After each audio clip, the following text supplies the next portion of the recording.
রোহান কিছুদিন আগেই পুলিশের এক্সামটা কোয়ালিফাই করেছিল এবং শহরে তার জয়নিং ছিল। একদিন রোহানের মা এবং বোন জঙ্গলের পাশের রাস্তা দিয়ে যাচ্ছিল। তখনই একটা গাছের পিছন থেকে তারা একটা দুর্গন্ধ পায়। রোহানের বোন তখনই গাছের কাছে যায়, তো সেখানে ঝোপের আড়ালে ময়ূর পড়েছিল। ময়ূরগুলো খুব খারাপ অবস্থায় ছিল, আর একটা দুটো নয়, অনেকগুলো ময়ূর ছিল। এটা দেখে রোহানের বোন তখনই তার দাদাকে ফোন করে এবং বলে, দাদা, তুমি জলদি করে জঙ্গলের কাছে আসো, একটা অনেক বড় কাণ্ড ঘটেছে, কেউ ময়ূরগুলোকে মেরে ফেলেছে। এটা শুনে রোহন তখনই সেখানে পৌঁছে যায় এবং ময়ূরগুলোর ছবি তোলে এবং তদন্ত শুরু করে দেয়। এটা তো আমাদের জাতীয় পাখি, মনে হচ্ছে কেউ ইচ্ছাকৃতভাবেই এগুলোকে মেরেছে। ব্যাপারটা খুব সিরিয়াস মনে হচ্ছে, আমার ডিটেকটিভ মেহুলের সাহায্য নেওয়া উচিত।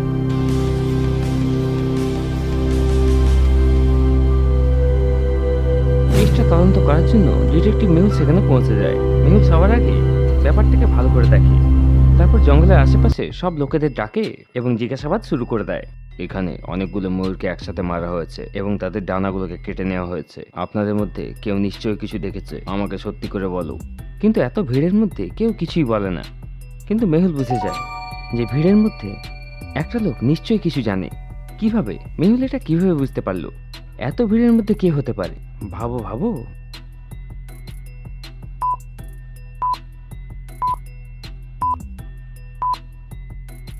সামনে দাঁড়িয়ে থাকা লোকেদের দেখো, এদের মধ্যে লাল জামা পরা লোকটা ধীরে ধীরে পিছনে যাচ্ছে এবং নিজেকে লুকোনোর চেষ্টা করছে। মেহুল এটা থেকেই বুঝে যায় যে এই লোকটা ভয় পাচ্ছে, অর্থাৎ সে কিছু নিশ্চয়ই জানে। মেহুল সেই লোকটার কাছে গিয়ে জিজ্ঞাসাবাদ করে, তো সেই লোকটা ভয় পেয়ে বলে, স্যার, দুদিন আগে এই জঙ্গলে একটা সাদা গাড়িতে কিছু লোক এসেছিল। আমি এই পাশের ক্ষেতে ফসল কাটছিলাম, তাই আমি ভালো করে মনোযোগ দিইনি। শহরের লোক মনে হচ্ছিল, এর থেকে বেশি কিছু আমি জানি না। কিন্তু সেই লোকটার কথা শুনে মেহুল তখনই বুঝে যায় যে এই লোকটা মিথ্যে কথা বলছে। কিভাবে?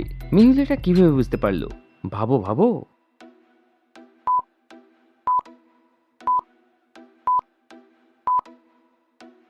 আশেপাশের ক্ষেতগুলোকে ভালো করে দেখো, চারিদিকে সবুজ ফসল লাগানো রয়েছে এবং কোথাও ফসল কাটার চিহ্ন মাত্র নেই।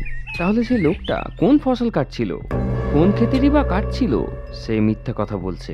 মেহুল তাকে একটা জোরে থাপ্পড় মারে, তো সেই লোকটা কাঁদতে শুরু করে এবং মেহুলকে বলে, স্যার, ওরা একটা বস্তাতে অনেকগুলো মরা ময়ূর নিয়ে এসেছিল, কিন্তু আমি ওদেরকে ঝোপের পিছন থেকে দেখে নিয়েছিলাম, তাই ওরা আমাকে 10,000 টাকা দিয়ে মুখটা বন্ধ রাখতে বলেছিল।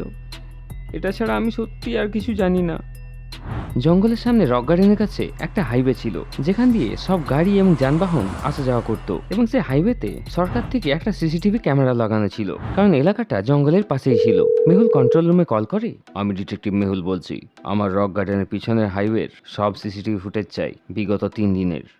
কিছুক্ষণের মধ্যেই সব সিসিটিভি ফুটেজ মেহুলের কাছে পৌঁছে যায়। মেহুল সিসিটিভি ফুটেজগুলোকে ভালো করে চেক করে, কিন্তু সে কোনো সূত্রই পায় না। তারপর মেহুল মরা ময়ূরগুলোর স্যাম্পলগুলো কালেক্ট করে এবং ডক্টর সঞ্জনার ল্যাবে পাঠিয়ে দেয়। কিছুক্ষণ পরে ডক্টর সঞ্জনার কল আসে এবং সে মেহুলকে বলে যে একটা মরা ময়ূরের কাছে একটা মেয়ের চুল পাওয়া গেছে। হতে পারে সেই গ্যাংয়ে কোনো মেয়েও আছে। আমার আবার ওই জঙ্গলে গিয়ে তদন্ত করা উচিত। হতে পারে আমি কোনো ভালো সূত্র পেয়ে যাই। মেহুল তার গাড়ি করে জঙ্গলের উদ্দেশ্যে রওনা হয়। জঙ্গলে যাওয়ার জন্য 3টে রাস্তা ছিল। প্রথম রাস্তা রক গার্ডেনের পিছনের হাইওয়ে, দ্বিতীয় রাস্তা জঙ্গলের পিছনে নদী দিয়ে যায়, কিন্তু এই রাস্তাটা অনেক লম্বা। কিন্তু তৃতীয় রাস্তা অনেকটা সোজা, কিন্তু সেখানে কনস্ট্রাকশনের কাজ চলছে। তো ভাবো এবং আমাকে বলো কোন রাস্তাটা বেছে নেবে মেহুল? এই বিনাশি, ভাবো।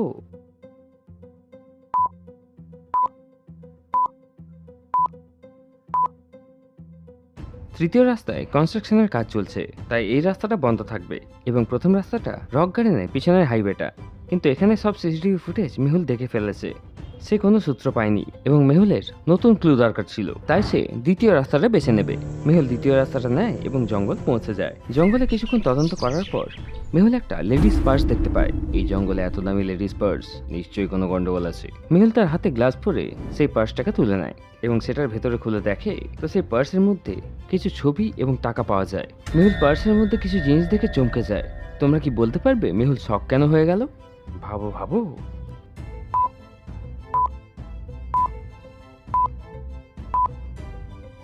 পার্সের মধ্যে থাকা ছবি এবং টাকাটাকে ভালো করে দেখো।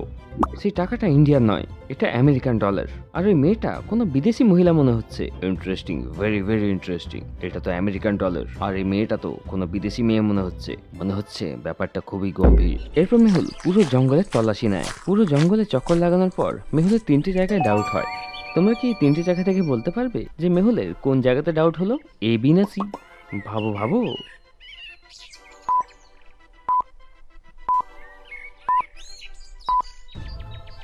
এমনিতে 3টি জায়গাতে একই কন্ডিশন রয়েছে, কিন্তু তৃতীয় জায়গাটাকে ভালো করে দেখো।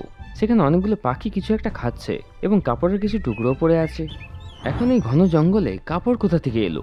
মেহুল তখনই তৃতীয় জায়গাতে চলে যায়। তো সেখানে কোনো মানুষের হাড় পড়েছিল এবং জঙ্গলের পাখিরা সেটাকে খাচ্ছিল।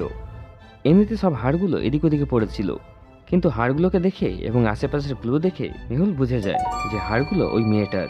কিভাবে? মেহুল এটা কিভাবে বুঝতে পারলো? ভাবো ভাবো।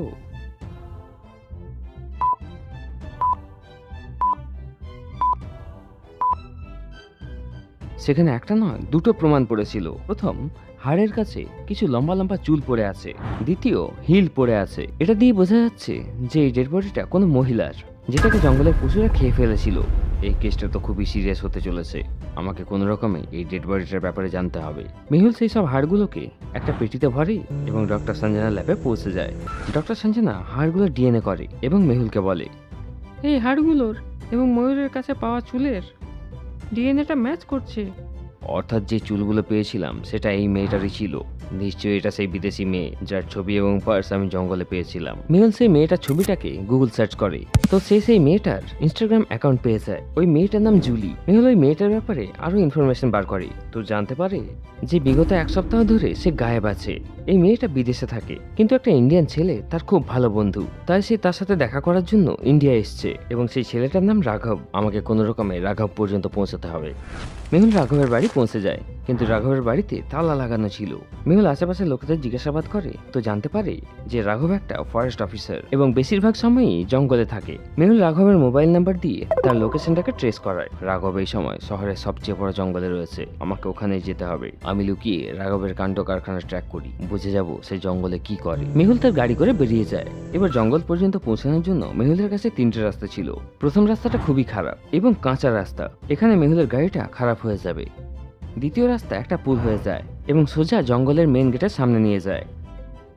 তৃতীয় রাস্তাটা খুবই শর্টকাট, কিন্তু তার জন্য মেহুলকে একটা নদী পার করতে হবে এবং সেটা মেহুলকে জঙ্গলের মাঝে নিয়ে চলে যাবে। তো তোমরা কি বলতে পারবে এই 3টের মধ্যে মেহুল কোন রাস্তাটা চুজ করবে?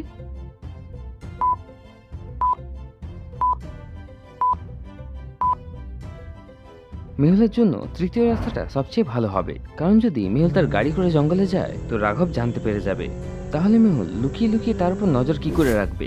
মেহুল নৌকোর সাহায্যে নদীটা পার করে নেয় এবং ধীরে ধীরে লুকিয়ে লুকিয়ে জঙ্গলে ঢুকে যায়। জঙ্গলে অনেকগুলো ট্রাক দাঁড়িয়ে ছিল, যার মধ্যে চন্দনের কাঠ ভরা ছিল এবং রাঘব তাদের কাছ থেকে টাকা নিচ্ছিল। এটা দেখে মেহুল বুঝে যায় যে রাঘব একজন ঘুষখোর অফিসার। মেহুল রাঘবকে হাতে নাতে ধরে ফেলে এবং তাকে জিজ্ঞাসাবাদ করে। তো রাঘব বলে সে জঙ্গলে জঙ্গলি জানোয়ার এবং পাখিদের পাচার করে। জুলি তার খুব ভালো বন্ধু ছিল, কিন্তু সে রাঘবের সত্যিটা জেনে ফেলেছিল, তাই রাঘব তাকে মেরে ফেলেছে। মেহুল রাঘবকে পুলিশের হাতে তুলে দেয়। Case solved. Detective Mehul rock.